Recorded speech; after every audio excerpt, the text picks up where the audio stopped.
think I just heard something like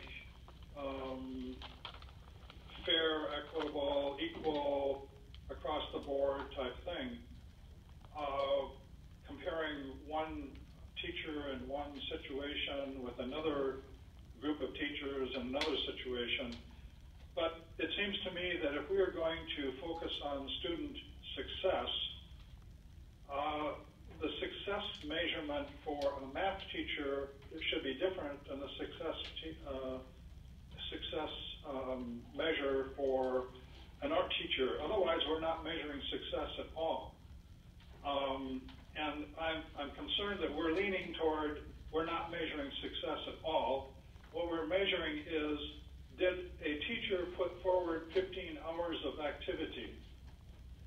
Now, I agree that teachers can do different things and improve and grow professionally, but that is not still the same thing as measuring student success.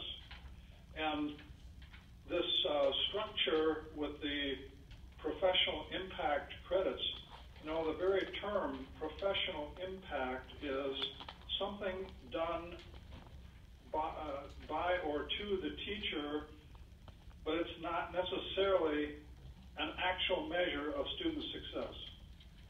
It's just activity, effort expended. So I'm somewhat leery of what seems to me that we are measuring activity and not success of students. The rewards are based on activity, not the success of students. With regard to some of the impact credits, and I don't have details on those, just a few brief things that I heard with regard to professional impact credits. Some of those seem to me to be what are considered stipends today. And I think we're probably going to be getting away from stipends here, it sounds like, which means we're adding to long-term forever pay rather than paying for an activity that's special for that particular year. Many of the supplemental pay, for lack of a better word, stipends are contractual. So one of the other components is that it is not one professional impact credit that is earned in order to shift stages in your professional career. So to shift from a stage to a stage in this draft of the compensation framework, it takes 12 professional credits, and each one of those is about a 15-hour experience. So should this all come to fruition, it changes how we do our current internal professional development and the requirements for that.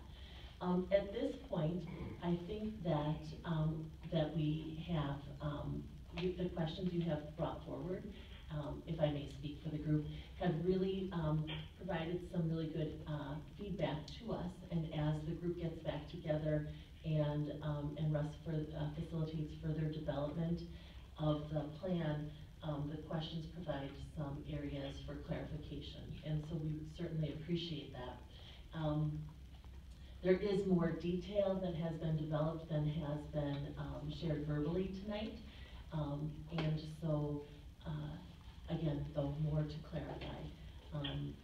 It is there were a couple of things that came out and were repeatedly mentioned by committee members, that it shouldn't be easy and automatic, and you heard some of that. It shouldn't be easy and automatic to either move up a level or shift a stage, because those are growth opportunities.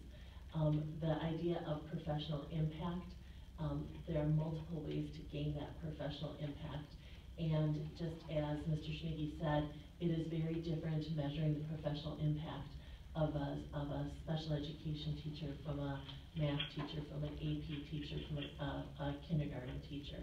And so the opportunity to demonstrate your professional impact in a variety of ways is essential because they look different. But yet everybody is evaluated, on those 6 standards with those indicators. And so there are opportunities, there to show your professional impact and, provide documentation in your documentation log of that impact and on your students directly. So again, we appreciate the questions that have been asked as we move forward, and our further committee meetings, these questions will be discussed at those times as well. Sounds good. Thank you, Laura. I'd also like to just say thank you to Michelle Mann. She was at our committee meeting. She was a teacher from Braintree. Just gave some excellent insight. I think it's interesting that there was not a teacher on the original compensation plan development committee. So as a parent, I'm so grateful to get the input from those people who have the greatest effect on my kids' development, on their knowledge, on them moving beyond here at the primary, secondary school level.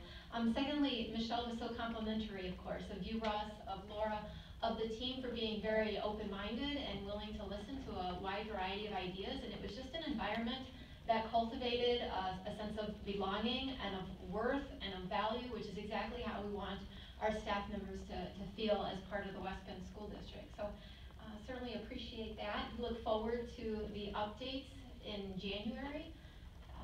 If there's anything in addition, the teachers who have been here from 6 this morning till now 8:30 at night, if there's anything that you'd like to add to the process, we certainly love to hear from you. Thank you. Thank you, Pete. Thank you. I would recommend, and it's not on the board schedule yet, but at some point prior to the January meeting, a work session to really explore that. That's a great idea. Work sessions are valuable for